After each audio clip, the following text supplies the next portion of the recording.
Hello दोस्तों, जैसा कि आप देख चुके हैं थंबनेल में कि सॉरी और थैंक यू का जो रिप्लाई है मॉडर्न तरीके में कैसे देंगे। तो सबसे पहला यहाँ पे वर्ड है सॉरी का। वर्ड नहीं मतलब सेंटेंस है कि कैसे रिप्लाई देंगे। कोई आपको बोलता है सॉरी, तो आप ये जो वर्ड है आप हमेशा कहाँ देखेंगे या फिर अक्सर सुनेंगे।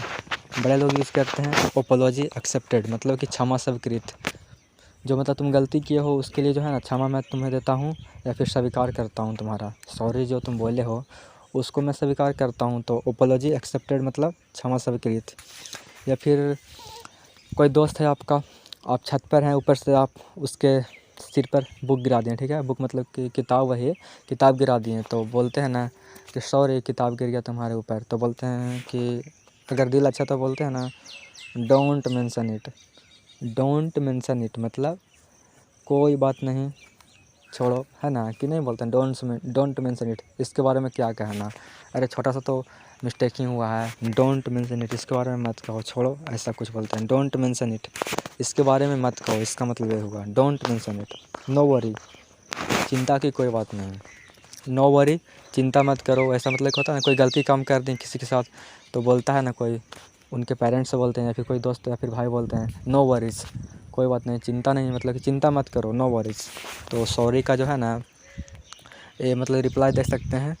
हम बोलें सॉरी तो वो बोलेंगे नो वरीज़, मतलब कि कोई बात नहीं, ऐसा मतलब कि वो बोलेंगे तो हम लोग समझ जाएंगे कि अच्छा चिंता की कोई बात नहीं बोल रहे हैं, तो ठीक है, ऐसा यूज़ करेंगे बोलने के लिए। उसके बाद चलिए देखते हैं अगला फेज़ में, समझते हैं।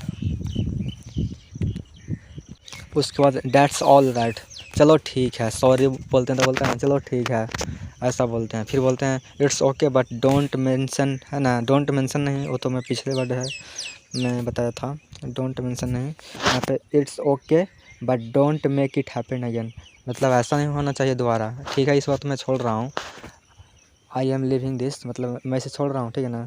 इट्स ओके, ठीक है, but don't make it happen again, मतलब इससे घटित होना, मतलब हैपन का मतलब अगेन का दोबारा, मतलब ऐसा नहीं होना चाहिए या फिर ऐसा मत करना।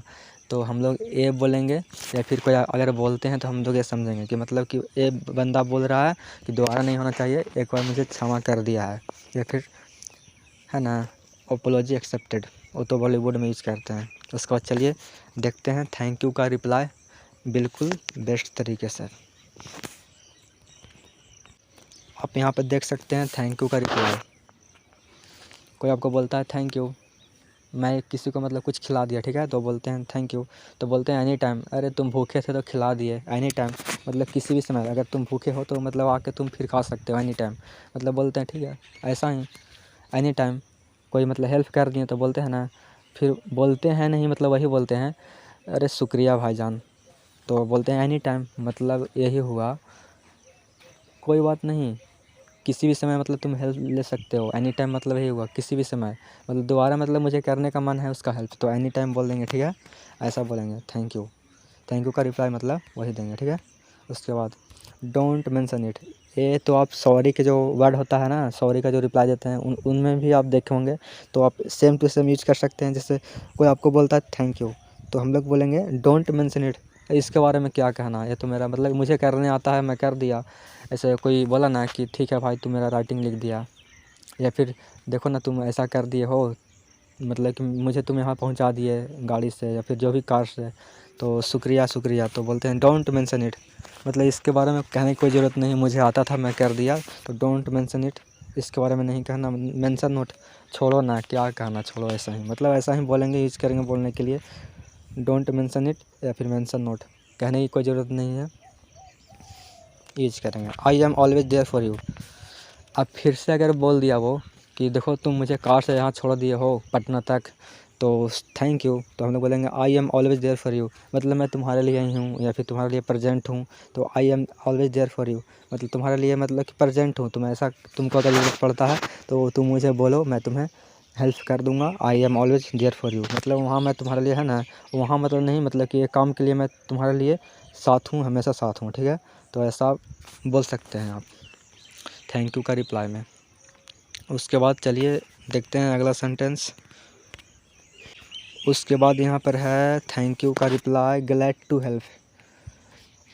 अब कोई दोस्त या फिर कोई भी लड़की होता है जो भी, आप कोई मतलब कि काम कर दिए उसका, या फिर होता है कि बुक पहुंचा दिए यहाँ से वहाँ, या फिर कोई ऐसा हेल्प कर दिए तो आप लोग बोलता है ना, या फिर बोलती है जो भी कि थैंक यू।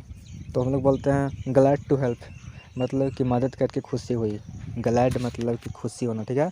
टू हेल्प मतलब मदद करके खुशी हुई। एनी टाइम मतलब फिर बोलेंगे एनी टाइम तो मतलब कि किसी भी समय, ठीक है ना। तो आप यहाँ पे है ना, आप मतलब कि फ़ील कर सकते हैं, जोड़ सकते हैं, पुट कर सकते हैं। ग्लैड टू हेल्प का मतलब होता है मदद करके खुशी हुई। उसके बाद it was the list I could do, यह मेरे लायक करने मतलब कि यह मेरे लायक था ना, जो करने लायक था, इसलिए मैं ऐसा कर दिया। इसका जब हिंदी समझे तो मतलब यही इसका होगा कि मैं इस लायक था जो मैं किया, ठीक है। I could do, it was the list I could do. तो आप ये भी बोल सकते हैं कि मैं कर सका इसलिए मैं कर दिया हूँ।